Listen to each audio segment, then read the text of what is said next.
our project. So these are the various entities: IMD server, authentication server, our client, TGS server, and Shield server.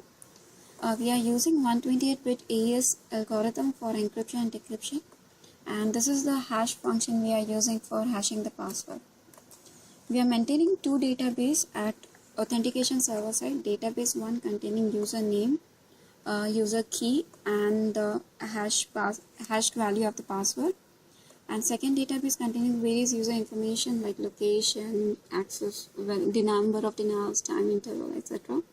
We are also maintaining a log at Shield server side indicating the time when user tries to access the Shield server, whether it is accepted, denied, etc.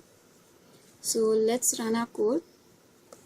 So I'll run all the entities one by one: authentication server, TGS server, Shield server, IMD server, and finally our client. So here let's maximize the console. So these are the various options available to the client, whether it wants to communicate or send AES tickets. So let's start with communicating with IMD, and our first test case will be for valid user. So 1.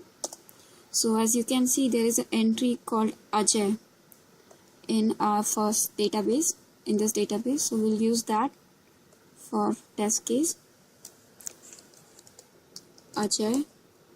We are using same name Ajay as keyword and password for that particular user. Role is doctor. Time period, say 30 seconds. R 5 and 13. So as you can see, the communication between different various entities is taking place. Now whether user wants to send any data to IMD or not, say yes. So it sends messages to IMD server. Sorry. So you can check here in the Shield server whether the entry with that user is made or not. So here you can see the time is 7:12, and the entry with 7:12 is maintained here. Now these are the messages the user is sending to the IMD server. As you can see here, there are total 291 messages, as it's supposed to be 300, but due to the delay it is just 291. Let's move on to our client code.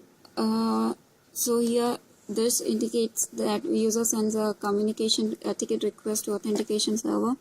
It receives a ticket from AES in order to access TGS. It sends this ticket to TGS and receives a ticket from TGS in order to access Shield, and finally communicate with Shield. Now in authentication server, here you can see the ticket contents like Ajay, username, role, time interval, day, hour, its physical address. Here it indicates whether the user is verified or not by checking the database. Interval, as we have entered, it's 30 seconds, it's in milliseconds here, and the lifetime of the ticket, that is the time interval for which ticket is valid, which is 90 seconds.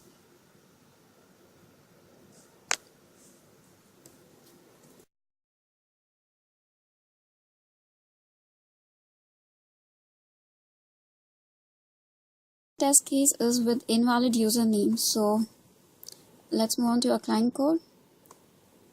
Again, we have to enter option, say it's 1.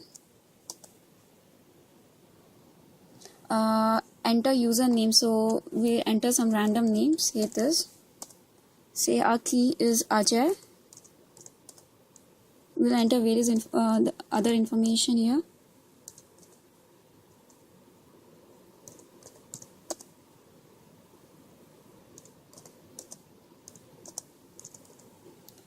Now the expected result is users should be denied access. Now as you can see here in client code, access denied by the authentication server. And at the authentication server side, you will see invalid user name, user not found, that is there is no such entry in the database available. And finally in the TGS server, you will say that no communication has been initiated here. indicating that the user is blocked from at the authentication server. No further communication takes place. So this is our second test case. Now our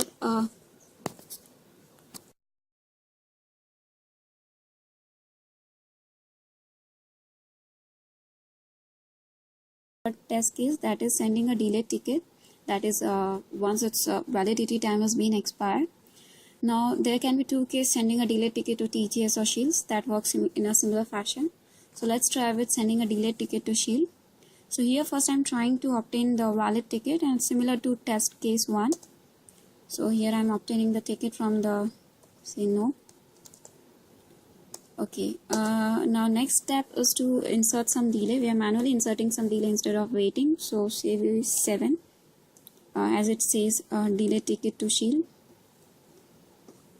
So as you know, our ticket validity time is 90 seconds. So I'll insert some delay somewhere between say 80 to 90, as some 10 seconds, around 20 to 30 seconds are although taken by our first test case. Say 80 seconds. Now again I'll try to send this ticket to TGS, this delayed ticket, using option 3 here. So here you can see that sending ticket to Shield, sending ticket for Shield, but access is denied as ticket is expired. Now let's move on to our Shield code. So here you can see the received message from client checking if the user is blacklisted. In this case, the concept of blacklist will be explained in the next test case. This is a physical address, timestamp, current time, and lifetime. So here you can see the time lapse is in negative. That's why it is being denied access by the Shield server.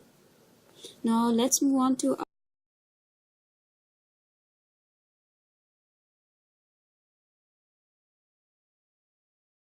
last test case is checking for blacklisted user. So how it works is whenever the number of denials exceeds 5, the user is blocked by the authentication server, and this information is provided by Shield server. So this is the log maintained at the Shield server side. Here you can see that it is exceeded 5 from this command. So number of denials is 6. Now I'll try to access the Shield server with valid user information. So it's similar to our test case 1. Now I'll just enter. Now here you can see. Now let's check our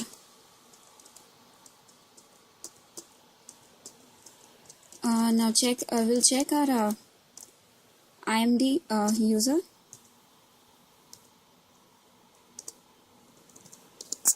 IMD database.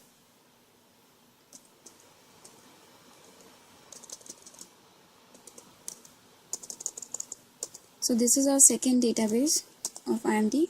Here you can see that for user this, it is showing 6 number of denials as due to this overlapping. It's not clear.